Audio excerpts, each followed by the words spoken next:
Audio Jungle.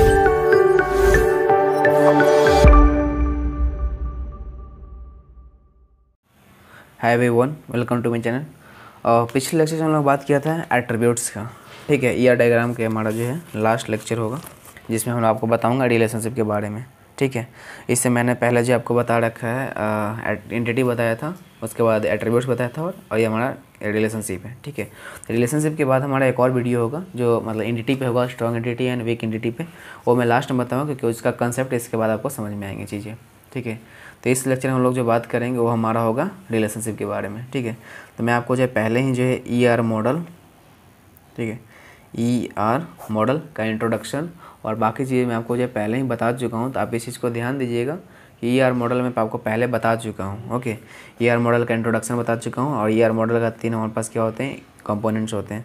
First हमारे पास होते हैं एंटिटी, ओके, और सेकेंड होता है हमारे पास क्या, एट्रीब्यूट्स, ओके, एट्रीब्यूट्स, और जो हमारा थर्ड होता है वो हमारे पास क्या होता है, रिलेशनशिप। ठीक है, हमारे पास क्या होता है, रिलेशनशिप। तो मैंने जो आपको एंटिटी बताया था, अभी मैं इसका जो है टाइप नहीं बताया हूँ। ठीक है, टाइप में अभी अच्छा से डिस्कस नहीं किया हूँ। इंट्रोडक्शन में मैंने पूरा का पूरा कर दिया, कौन सा सिंबल यूज होता है, कौन सा सिंबल नहीं यूज होता है, किसे रिप्रेजेंट किया जाता है, इसे कहते हैं क्या है। और मैंने एट्रीब्यूट्स का जो है फुल लेक्चर मैंने ले लिया है टाइप्स के साथ साथ, क्योंकि इसका जो है सिर्फ इंट्रोडक्शन ही काफ़ी नहीं था, मैंने जो टाइप्स भी इस पहले वाले लेक्चर में लिया था। ठीक है, तो हमारा हो गया, टाइप भी मेरा इसका हो चुका है। और इसका जो पहले इंट्रोडक्शन मैंने तीनों को मैंने करा दिया था, एंटिटी की, एट्रीब्यूट्स के, रिलेशनशिप को, मैंने तीनों की मैंने जो है पहले करा रखा था इंट्रोडक्शन। बट टाइप्स बचे हुए थे क्योंकि टाइप्स बहुत बड़े बड़े हैं। ठीक है, और टाइप्स को पढ़ना बहुत ही इंपॉर्टेंट था, इसलिए मैंने जो है रिलेशन भी आज इस लेक्चर में कराऊंगा एंड एट्रीब्यूट्स खत्म हो चुके हैं। ठीक है, तो चलिए हम लोग स्टार्ट करते हैं हम लोग रिलेशनशिप से। तो चलिए मैं अपने नोट्स पे लेकर चलता हूँ। ओके, तो ये देखिए यहाँ पर है रिलेशनशिप। ठीक है, क्या होता है रिलेशनशिप, वो मैं पहले थोड़ा सा डिस्कस कर लेते हैं। Relationship is an association among the entities, यानी अगर एंटिटीज़ मैंने को बता चुका हूँ कि क्या होता है रियल वर्ल्ड में जो एग्जिस्ट करता है। ठीक है, तो मैं यहाँ बताता हूँ पिक्टोग्राफिकली, मैं समझाने का प्रयास करता हूँ कि आपके पास ये एंटिटी 1 है, ये एंटिटी 2 है। ठीक है, तो ये जो आपको एंटिटी 1 दिख रहा है और ये जो एंटिटी आपका 2 है, ये दोनों का जो क्या रिलेशन होगा एक दूसरे से, ये जो दिखाने का जो काम करता है वो हमारा क्या होता है, रिलेशनशिप कहलाता है। ओके, तो ये सब क्या कहलाता है, हमारा रिलेशनशिप हमारा कहलाता है। ओके, तो ये हमारे पास इसी टॉपिक के बारे में लोग बात करने हैं जो मैंने अभी भी बताया आपको। इसलिए कहते हैं कि एसोसिएशन एमंग एंटिटीज़, यानी एक जो हमारे पास रिलेशनशिप हमको पता चलना चाहिए एंटिटीज़ के बारे में। ठीक है, जैसे यहाँ पर एग्जांपल दिया हुआ है कि an employee work at department, यानी एक एम्प्लॉई है जो वर्क कहाँ पे करता है, डिपार्टमेंट से। तो ये दोनों का जो है हमारे पास क्या हो गया, एक एम्प्लॉय डिपार्टमेंट में काम कर रहे हैं, यानी कौन से रिलेशन से कनेक्टेड है, हमारा वर्क से रिलेटेड है। अगर वर्क नहीं करता तो डिपार्टमेंट को जानता भी नहीं, डिपार्टमेंट भी एम्प्लॉयज़ को नहीं जानता। आपको रीड करने भी आना चाहिए। अगर आप जो है वर्क नहीं होता, अगर ये वर्क नहीं होता तो ये जो एम्प्लॉय है डिपार्टमेंट को नहीं जानता और डिपार्टमेंट हमारा क्या होता है, एम्प्लॉय को नहीं जानता। राइट, तो इसलिए मैंने यहाँ पे बोला कि वर्क एट जो हमारे पास क्या है वो हमारा रिलेशनशिप है। और रिलेशनशिप को हम लोग किससे रिप्रेजेंट करते हैं, डायमंड शेप से हम लोग रिप्रेजेंट करते हैं। ठीक है, तो इसलिए अगर इसको जो है ये दिया हुआ तो इसका ईआर डायग्राम, यानी इस तरह से आपको सेंटेंस दिया रहेगा, आपको जो ईआर डायग्राम बनाने के लिए रहेगा। और इस ईआर डायग्राम को जो है आपको टेबल में कन्वर्ट करने के लिए रहता है, जो मैं आपको अपकमिंग लेक्चर्स में आपको बताऊँगा। ओके, तो जब कोई एम्प्लॉय दिख रहा है, एम्प्लॉय का किसके साथ कनेक्शन है, डिपार्टमेंट के साथ। किस वजह से, तो वर्क एट था, एम्प्लॉय क्या हमारा भाई, एंटिटी है, और डिपार्टमेंट क्या, एंटिटी है। यानी हमारे पास 2 एंटिटी है। ठीक है, इधर एंटिटी है और यहाँ पे एंटिटी है, तो 2 एंटिटी का जो एसोसिएशन बताता है उसे हम क्या कहते हैं, रिलेशनशिप। तो मैंने जो यहाँ पर बताया ना कि वर्क एट था, एक एम्प्लॉय, 2 एम्प्लॉय, एक एंटिटी यहाँ पर है, एक एंटिटी यहाँ पर है, तो दोनों का रिलेशन पता चल रहा है किससे, वर्क एट से। यानी एक एम्प्लॉय जो है कहाँ काम करता है, डिपार्टमेंट में काम करते हैं। ठीक है, अब इसी से रिलेटेड जो है हमारा जो है रिलेशनशिप से रिलेटेड ही हमारे पास क्या होते हैं, बहुत इंपॉर्टेंट जो है हमारे पास, और मतलब रिलेशनशिप से रिलेटेड हमारे पास कहते हैं मैपिंग कर्नलिटी या कर्नलिटी रेशियो कहते हैं, रिलेशनशिप के बाद हमें पढ़ने होते हैं। ओके, तो देखिए हमारे पास, चलिए बात करते हैं हम लोग मैपिंग और कर्नलिटी पे। ऐसे मैंने आपको जो है रिलेशनशिप का जो है टाइप पढ़ा रखा हूँ। ओके, मैंने आपको जो है रिलेशनशिप का टाइप यूनरी, बाइनरी, वैसे मैंने आपको बता रखा है। ओके, बट यहाँ पर जो ये चीज़ें जो रिलेशनशिप में आती हैं, इसलिए मैंने जो है इसको इंक्लूड कर दिया है कि मैपिंग, कर्नलिटी, कर्नलिटी रेशियो, या कर्नलिटी जो हमारे पास डिफाइन करना है। चलिए मैं बात करते हैं लोग, कर्नलिटी होती क्या है। Cardinality define the numbers of entities of an entity set participate in a relationship set. यानी कर्नलिटी वो होती है जो अगर कितने नंबर ऑफ मेंबर पार्टिसिपेट कर रहे हैं एंटिटी सेट से, पार्टिसिपेट कर रहे हैं रिलेशनशिप सेट में। यानी कहने का मतलब क्या, ये मैं आपको बताता हूँ। ये हमारी क्या है, एंटिटी सेट। और एंटिटी सेट मैंने जो बताया था कि क्या होते हैं, नंबर ऑफ एंटिटी, यानी कलेक्शन ऑफ हमारे पास क्या होते हैं, एंटिटी। अगर इसमें से हमारे क्या है, एंटिटी सेट है, इस एंटिटी सेट में से कितने हमारे पास एंटिटी हैं जो पार्टिसिपेट कर रहे हैं हमारे पास रिलेशनशिप में, है ना, ये हमें जो बताने का जो काम करता है उससे हम लोग क्या कहते हैं, मैपिंग कर्नलिटी कहते हैं या कर्नलिटी कहते हैं। ओके, तो हमारे पास कर्नलिटी रेशियो कहते हैं। तो हमारे पास क्या होती हैं, जो मैंने अभी बताया था वो इसी चीज़ को यहाँ पे लिखा हुआ है, cardinality define the number of entity, यानी number of entity of an entity set, of an entity set, यानी एक सेट का participate in a relationship set, यानी एक रिलेशनशिप सेट में कितने एंटिटी पार्टिसिपेट कर रहे हैं एंटिटी सेट से। Okay, most useful in decreasing binary relationship. क्या होता है, जो मैपिंग कर्नलिटी है ना, वो ज़्यादा अधिकतर तक कहाँ यूज होता है, बाइनरी रिलेशनशिप को डिक्रीज करने में, सॉरी डिस्क्राइब करने में। ओके, कर्नलिटी की जो कर्नलिटी होती है ना, वो can be different types of relationship. जो कर्नलिटी का जो रिलेशन है हमारे पास, वो डिफरेंट टाइप्स का रिलेशनशिप होता है। जैसे कि हमारे पास क्या है, 1 to 1, 1 to many, many to 1 and many to many, ये आपको टाइप है। यही चीज़ को हम लोग पढ़ना है और इसी चीज़ का हम लोग जो न्यूमेरिकल्स में बनाना है, ठीक है।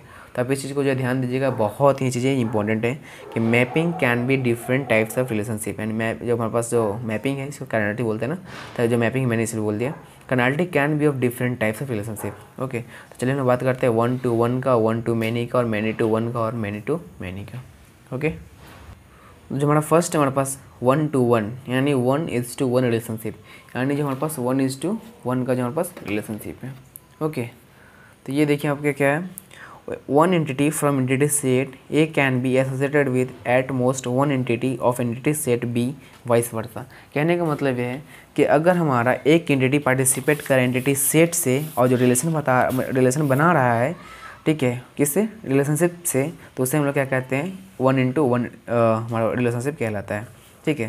जैसे देखिए कहने का मतलब ये है कि अगर हमारा यहाँ पर, जैसे देखिए यहाँ पर क्या है हमारा, ये क्या हमारे पास एंटिटी सेट है, क्या है कि number of collection of entity हमारे पास है, ठीक है, क्या है हमारे पास, कलेक्शन ऑफ एंटिटी। अगर यहाँ से अगर सिर्फ एक एंटिटी पार्टिसिपेट कर रहा है इस रिलेशनशिप सेट में, ठीक है, इस रिलेशनशिप सेट में, तो इसे हम लोग कहेंगे 1:1 रिलेशनशिप। ओके, एग्जाम्पल यहाँ पर दिया हुआ है कि a person have only 1 passport. जाहिर सी बात है कि एक पर्सन के पास क्या होता है, एक ही हमारे पास क्या होता है, पासपोर्ट होता है। And passport is given to 1 person. जाहिर सी बात है एक चीज़ और है ना, वाइस वर्सा में अगर देखा जाए तो क्या कि जो पासपोर्ट होती हैं, एक पासपोर्ट होती हैं वो सिर्फ एक ही पर्सन को दी जा सकती हैं। ऐसा नहीं कि अगर जो है एक पासपोर्ट है तो वो 10 मतलब कि इंसान को दिया जा सकता है सेम आईडी का।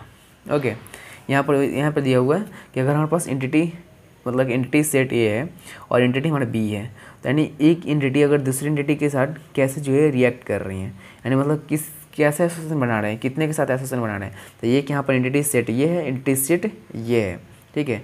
तो एक एंटिटी दूसरी एंटिटी सेट से जो हमारे पास क्या रिलेशन बना रही है, एक एंटिटी 2 है, यानी सेम, ऐसा नहीं है कि जो हमारे पास जो एंटिटी 2 है B1 से बना रही है, ऐसा नहीं कि जो है A1 जो B1 एंड B2 से बना रही हैं, ऐसा नहीं कि A3 मतलब कि A3 जो है B1 B2 एंड B3 से बना रही है, नहीं, A3 जो हमारे पास B3 से ही बना रही है ना, तो इसलिए हमारे पास क्या गया 1:1 रिलेशनशिप। ओके, अब मैं इसको जो आपको दिखाता हूँ कि पर्सन क्या होता है, पर्सन हैज़ पासपोर्ट। मैंने इसको जो है आपको जो ये सब चीज़ों को जो है टोटली जो बताना होता है ना कि आपको किस तरह से बताओगे।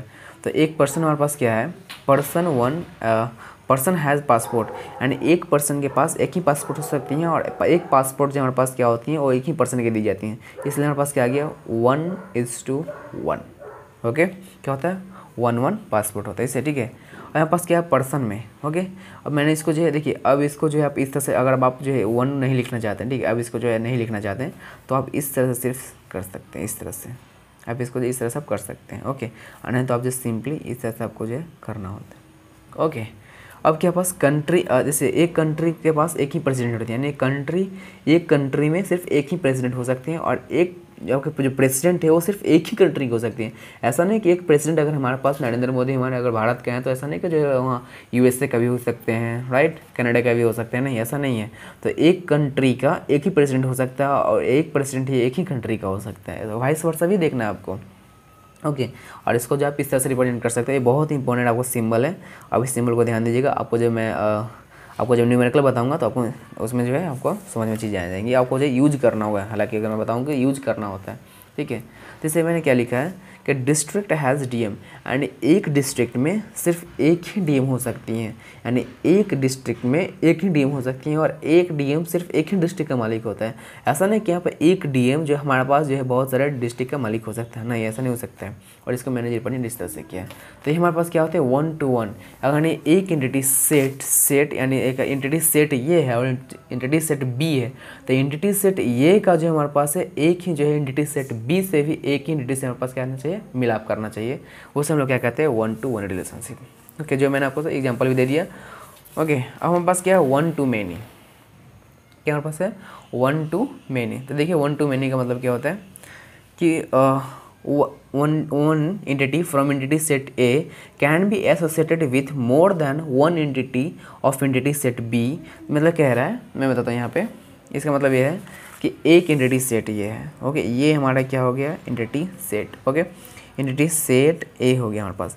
इसमें पास क्या है एंटिटी 1 है, एंटिटी 2 है, एंटिटी 3 है और एंटिटी 4 है। ओके, और ये हमारा एंटिटी सेट बी हो गया। ओके, एंटिटी सेट हमारे पास बी हो गया। तो यहाँ पर लेता हूँ B1, B2, B3, B4। Okay, तो ऐसा नहीं है कि यहाँ पर बोला जा रहा है कि जो हमारे पास जो ये है ना 1 to many, तो एक एंटिटी सेट यानी बहुत इसका जो है बहुत सारे जो एंटिटी हैं उसे जो है मिलाप कर सकते हैं, यानी इसका जो है बहुत सारा कर्नैलिटी, यानी 1 to many इसे लिखा जाता है कि 1 to many, यानी एक एंटिटी दूसरे एंटिटी सेट के बहुत सारे एंटिटी से जो है ज्वाइन कर सकता है, एसोसिएट कर सकता है।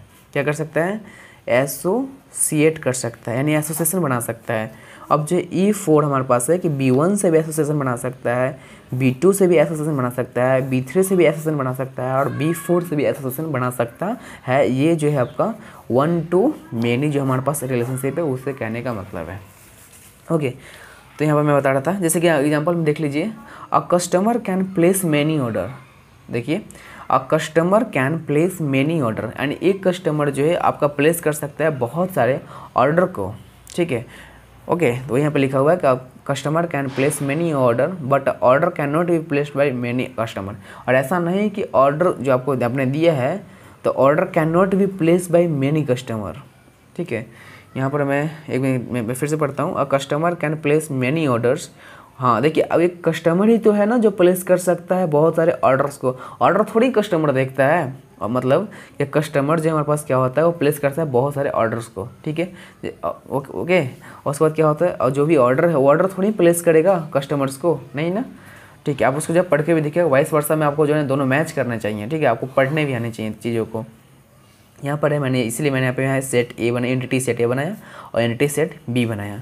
और यहाँ पर मैंने दिखा रखा है कि कस्टमर प्लेस्ड ऑर्डर्स, यानी एक कस्टमर, जाहिर सी बात है एक कस्टमर बहुत सारे ऑर्डर्स प्लेस कर सकता है। ठीक है, और बहुत सारे जो ऑर्डर्स हमारा होता है वो एक कस्टमर का भी हो सकता है, और ऑर्डर कभी भी बहुत सारे ऑर्डर होता है। बहुत सारे ऑर्डर होने के कारण ये है कि मतलब ऑर्डर्स बहुत सारे होता है, ट्रांजेक्शन आईडी तो बहुत सारे हो सकते हैं, बट कस्टमर तो एक हो सकता है ना, है ना। बहुत सारे कस्टमर जो है प्लेस कर सकता है ऑर्डर को, बस ऐसा नहीं है कि जो है ऑर्डर ही प्लेस कर सकता है कस्टमर को, एक हो गया। और सेकंड हो गया कि कस्टमर जो है प्लेस कर सकता है बहुत सारे ऑर्डर्स को। ठीक है, और बहुत सारे ऑर्डर होते हैं कस्टमर को, यानी एक कस्टमर का बहुत सारे ऑर्डर हो सकता है। ओके, अब क्या यहाँ पर है कस्टमर प्लेस्ड ऑर्डर, जो मैंने यहाँ पर जो इस रेशियो से दिखाया 1:many का, बट यहाँ पर मैंने नहीं दिखाया। ठीक है, अब जब मैनी जहाँ पर भी आएगा यहाँ पर वो जो आपको दिख रहा है ना ये एरो का साइन, ये एरो का साइन हट जाएगा। ओके, और आपको ये देखिए, आप अगर चाहें तो इस तरह से भी लिख सकते हैं एरो, अगर एरो आपको हटाइएगा तो दोनों तरफ आपको एरो हटाना पड़ेगा। ओके, चलिए हम लोग आगे चलते हैं। 1:many हमारा हम लोग का कंप्लीट हो गया। ओके, तो अब बात करते हैं लोग मैनी टू 1 का। देखिए, मैनी टू 1 का मतलब कहने का मतलब ये होता है कि मोर देन 1 एंटिटीज़, अगर हमारे पास क्या है more than 1 entities from entity set ए। देखिए, मैं आपको नहीं दिख रहा होगा, अब दिख रहा है आपको। More than 1 entity from entity set A can be associated with at most one entity of set B. However, an entity set B can be associated with more than one entity from entity set A. देखिए, कहने का मतलब क्या है इसका, अब मैं आपको बताता हूँ। देखिए, कहने का मतलब ये है आपका, ये देखिए आपका कहने का मतलब है कि मैनी टू 1 है ना, तो ये हमारा क्या हो गया एंटिटी सेट। ठीक है, सेट ए हो गया, और ए आपका हो गया, आपको दिख नहीं रहा है ना, सॉरी, ये देखिए ये आपका क्या हो गया सेट बी। ओके, अब मैं मान लेता हूँ कि एंटिटी 1 है, एंटिटी 2 है, एंटिटी 3 है, एंटिटी 4 है, एंटिटी 5 है, राइट। और यहाँ पर बी है, B1 है, B2 है, B3 है, B4 है और B5 है और B6 है। ओके, ये हमारा क्या है, सब एंटिटी है। कह रहा कि मेनी इज टू 1, यानी जो मेनी इज टू 1, यानी मेनी इज टू 1 का मतलब है कि यहाँ पर बहुत सारे एंटिटीज़ मिलकर क्या कर सकते हैं, एक एंटिटी को जो है टारगेट कर सकते हैं, ठीक है। और इससे कहने का मतलब हो गया कि एक एंटिटी जो हमारे पास बहुत सारे एंटिटी को जो है फॉलो कर सकते हैं, ठीक है। सॉरी, फॉलो मतलब बहुत सारे को कर सकते हैं, ऐसा नहीं कि ये जो है वाइस वर्सा है, ठीक है। 1:2 आप पढ़ रहे थे तो क्या कर रहे थे कि एक कस्टमर प्लेस कर सकता है बहुत सारे ऑर्डर को, राइट। तो ये यहाँ पर भी अलाउ हो सकते हैं, बट आपको यहाँ पर अलाउ वो चीज़ें नहीं करनी है, इसके एग्जांपल अलग होंगे। तो इसलिए मैं यहाँ पर बता रहा हूँ, ओके, कि यहाँ पर जो मेनी/1 ये है कि आपको जो है बहुत सारे एंटिटीज़ जो है पार्टिसिपेट कर सकते हैं किसी एक एंटिटी से, ठीक है। पार्टिसिपेट कर सकते हैं किसी एक एंटिटी से कर सकते हैं, या एक एंटिटी से अधिक से कर सकते हैं, लेकिन यहाँ पर नहीं कर सकते हैं क्योंकि आपको यहाँ पे है मेनी/1, यानी बहुत सारे जो हमारे पास एंटिटीज़ है वो पार्टिसिपेट कर सकते हैं एक से, अगर आप यहाँ भी कर सकते हैं, ओके, ऐसा मतलब कर सकते हैं, ओके। और यहाँ पर है कि many student can study in a single college. क्या होता है कि एग्जांपल में है कि मेनी स्टूडेंट जो है स्टडी कर सकते हैं सिंगल कॉलेज में, but student can not study in many college eight same time. तो क्या है, एकदम बात सही जो आप पढ़ रहे हो ना, ये चीज़ देखो, एग्जाम्पल देखो आप कि बहुत सारे स्टूडेंट जो है स्टडी कर सकते हैं एक सिंगल कॉलेज में, बहुत सारे स्टूडेंट्स, यानी मेनी है ना, मेनी। और क्या कर सकते हैं, but a student can not study in many college at the same time. लेकिन ऐसा नहीं है कि एक स्टूडेंट स्टडी कर सकता है बहुत सारे कॉलेजेस में सेम टाइम पे, है ना। तो ये आपका जो है रिप्रेजेंटेशन हो गया, जो इस तरह से आपको बनाना है एग्जाम में, कि हमारे पास क्या है कि एक हमारे पास क्या हो गया, स्टूडेंट है और बहुत सारे कॉलेज में जो है इनरोल कर सकता है और पढ़ाई कर सकता है, बट ऐसा नहीं है कि हमारे पास सारे कॉलेज में जो है हमारा स्टूडेंट एक ही टाइम में पढ़ सके, ओके। यहाँ पर ये चीज़ मैंने आपको बताया था, स्टूडेंट मेनी/1, ओके। ये देखिए आपको है मेनी/मेनी का, यानी मेनी का, यानी one entity set from A can be associated with more than one entity from B. Sorry, यहाँ पर मोर देन वन होगा, ठीक है। यहाँ पर मोर than one entity from set है, हाँ मोर देन होगा आपका, ठीक है। यहाँ पर आएगा मोर देन, ये आप यहाँ पर लिख लीजिएगा, मोर देन यहाँ का है, ठीक है। ये मैंने आपको दिखा दिया। More than one entity set from A can be associated with more than one entity set from B and vice versa। कहने का मतलब ये है, ये देखिए अब क्या होता है कि आप जो है इसका कहने का मेनी/मेनी का है कि सेट बी से जो है बहुत सारे पार्टिसिपेट कर सकते हैं सेट ए में, और सेट बी से जो है सेट बी में जो का एक एंटिटी हमारे पास और पार्टिसिपेट कर सकते हैं एंटिटी सेट ए में बहुत सारे। यानी जैसे देखिए यहाँ पर क्या एग्जांपल है कि एम्प्लॉई है ना असाइन मेनी प्रोजेक्ट, यानी क्या करने का मतलब है कि एम्प्लॉय जो है असाइन किया प्रोजेक्ट बहुत सारे प्रोजेक्ट होते हैं एम्प्लॉय के लिए, बहुत सारे एम्प्लॉय होते हैं प्रोजेक्ट के लिए, ठीक है। उसके बाद एम्प्लॉय असाइन प्रोजेक्ट, मैंने इसे जो आपका है ना एन को कन्फ्यूजन हो जाए इसलिए जो हम लोग मेनी/n करते हैं, ठीक है, कन्फ्यूजन होने की वजह से, ओके। तो ये था आपका जो है मेनी/मेनी, और इसी में एक चीज़ आती है पार्टिसिपेशन कॉन्स्टेंट, जो आपको जो पढ़ना जरूरी है, ठीक है। चलिए मैं उस चीज़ को मैं बता देता हूँ, पार्टिसिपेशन कॉन्स्टेंट क्या होती है। Participation constant is apply on the entity that participating in the relationship.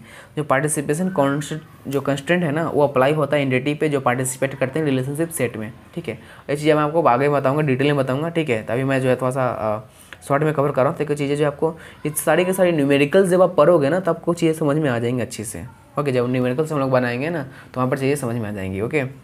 Participation constant is apply on entity set that participate in the relationship set, यानी वो एंटिटी जो पार्टिसिपेट कर रहे हैं रिलेशनशिप सेट में उसे कहते हैं पार्टिसिपेंट कॉन्स्टेंट। और इसके दो टाइप्स होते हैं हमारे पास, एक होता है टोटल पार्टिसिपेशन, एक होता है हमारे पास पार्शियल पार्टिसिपेशन। टोटल पार्टिसिपेशन क्या होता है, पार्शियल पार्टिसिपेशन क्या होता है, चलिए हम लोग देख लेते हैं नेक्स्ट पेज में, ओके। तो ये देखिए क्या होता है मैं बताता हूँ। टोटल पार्टिसिपेशन क्या होता है कि each entity set involve in the relationship, अगर एक एंटिटी भी अगर पार्टिसिपेट कर रहा है रिलेशनशिप सेट में तो उससे हम लोग क्या करेंगे, टोटल पार्टिसिपेशन कहेंगे। आज इसको हम लोग जो है डबल लाइन से रिप्रेजेंट करते हैं, ठीक है। डबल लाइन से रिप्रेजेंट करने का मतलब ये देखिए टोटल पार्टिसिपेशन, ठीक है, total participation, okay. Total participation मतलब कि अगर जो हमारे पास एंटिटी ये है, सेट ये है, और यहाँ पर अगर रिलेशन है, ओके, तो अगर जो हमारा इस एंटिटी सेट में से अगर हमारे पास कोई एक भी अगर जो हमारे पास अगर पार्टिसिपेट कर रहा है, तो हम लोग क्या इसे कहते हैं, हम लोग इसे कहते हैं टोटल पार्टिसिपेशन। और टोटल पार्टिसिपेशन को रिप्रेजेंट करते हैं डबल लाइन से करते हैं, ठीक है। टोटल पार्टिसिपेशन को लोग कैसे करते हैं, डबल लाइन से करते हैं। तो ये देखिए डबल एंड इस तरह से हम लोग करते हैं, रिप्रेजेंट करते हैं, ओके। और यहाँ पर क्या लिखा हुआ, जैसे एग्जांपल में लिखा हुआ है कि participation of loan in borrowed is total, यानी इसका मतलब कहने का मतलब क्या है, ये देखिए यहाँ पर लिखा हुआ every loan must have a customer associated to it and vice versa. देखिए कहने का मतलब ये है कि यहाँ पर ले लीजिए ये लोन, ठीक है, और यहाँ पर लिख लीजिए पेमेंट। एग्जाम्पल है ये, ठीक है, बहुत इंपॉर्टेंट एग्जाम्पल है। तो ये देखिए, ओके, और ये अगर रिलेशन हो गया, ठीक है, रिलेशन। द रिलेशन क्या बनेगा यहाँ पे, लोन पेमेंट, लोन का पेमेंट है हमारे पास, लोन पेमेंट इसके अंदर लिखाएंगे, इसके अंदर लिखाएगा, ओके, लोन पेमेंट। तो देखिए एक जो हमारे पास जो पेमेंट, देखिए क्या हो इसका मतलब है कि जो हमारे पास लोन है, ठीक है, एक लोन का बहुत सारा पेमेंट हो सकता है ना, एक लोन का बहुत सारा पेमेंट हो सकता है, लेकिन ऐसा ज़रूरी नहीं है कि हर पेमेंट का जो है लोन हो, है ना। तो ये हमारी क्या होती हैं, आप इसको जो है 1:many हमारे पास है, ठीक है, 1:many। इसको क्या, इसी को जो आपको दिखा रहा है ना टोटल पार्टिसिपेशन, देखिए यहाँ पर जो है डबल एन है, क्योंकि हमारे पास क्या है, हमारे पास टोटल पार्टिसिपेशन यहाँ पर दिखाएगा, और यहाँ पर जो है single participation, sorry partial participation यहाँ पर दिखाएगा। आपको दिखा रहा है यहाँ पे कि पार्शियल पार्टिसिपेंट क्या होते हैं कि not all entities are involve in the relationship. अगर कोई एक ही पार्टिसिपेट, अगर कोई एक भी एंटिटी अगर पार्टिसिपेट नहीं कर रहा है, हमारा पार्शियल अगर कोई एक भी जो हमारे पास एंटिटी पार्टिसिपेट नहीं कर रहा है रिलेशनशिप सेट में, तो उसे हम लोग क्या कहते हैं, पार्शियल पार्टिसिपेशन कहते हैं। और इससे हम लोग जो है सिंगल लाइन से रिप्रेजेंट करते हैं, ठीक है, इसे कहते हैं हम लोग सिंगल लाइन से हम लोग रिप्रेजेंट करते हैं, ओके। जैसे यहाँ पर लिखा हुआ participation of customer in borrower, customer में हैव अ लोन, कस्टमर के पास क्या हो सकता है, लोन हो सकता है। यहाँ पर लिखा हुआ है कस्टमर बोरोवर एंड लोन, मतलब जो हमारे पास जो कस्टमर हो सकता है और जो बोरो करता है लोन को, ठीक है। तो यहाँ पर मैंने जो बना दिया पार्शियल पार्टिसिपेशन, एंड हमारे पास एक है टोटल पार्टिसिपेशन, और मैंने टोटल पार्टिसिपेशन को मैंने कैसे रिप्रेजेंट किया, डबल लाइन से रिप्रेजेंट किया, और पार्शियल को मैंने कैसे किया, ये आपका जो है एग्जाम्पल है, क्या हमारे पास है, ये आपका एग्जाम्पल है, ठीक है। तो ये था आपका जो है टोटल पार्टिसिपेशन, और मैंने जो है आपका कार्डिनलिटी बना दी है, ओके। और मैं नेक्स्ट लेक्चर में बात करूँगा हम लोग इस चीज़ का, हमारे DBMS के कीज़ जो है इसके बारे में हम लोग बात करेंगे, बहुत ही इंपॉर्टेंट लेक्चर से। तो आप जो है लेक्चर्स को कंटिन्यू देखिएगा, 1 by 1 लेक्चर्स मैंने जो है L1 L2 L3 करके मैंने इसे बना रखे हैं, ठीक है। आप जो डिस्क्रिप्शन जरूर से कीजिएगा, क्योंकि आपको मेरे जो डिस्क्रिप्शन में बहुत सारे लिंक्स मिलेंगे, आपको बहुत सारे प्ले लिस्ट का आपको जो है लिंक्स मिलेंगे, आप उस लिंक्स को जो है उस लिंक्स के थ्रू जो आप जो है ईजिली जो आप कोई भी लेक्चर में जो है आप जा सकते हैं। ऐसे जो आपका स्क्रीन पे भी दिखाई देते होंगे, मैंने जो है दोनों लगा रखे हैं, एक नेक्स्ट का भी, एक प्रीवियस का भी मैंने लगा रखा है, ठीक है, एक प्रीवियस लेक्चर्स का भी और एक नेक्स्ट लेक्चर का भी। और आपको जो है इस लेक्चर से आगे बढ़ना तो सिर्फ और सिर्फ इस लेक्चर्स पे क्लिक कर दीजिएगा, आपको जो आगे बढ़ जाइएगा, ठीक है। Thank you so much for watching this video.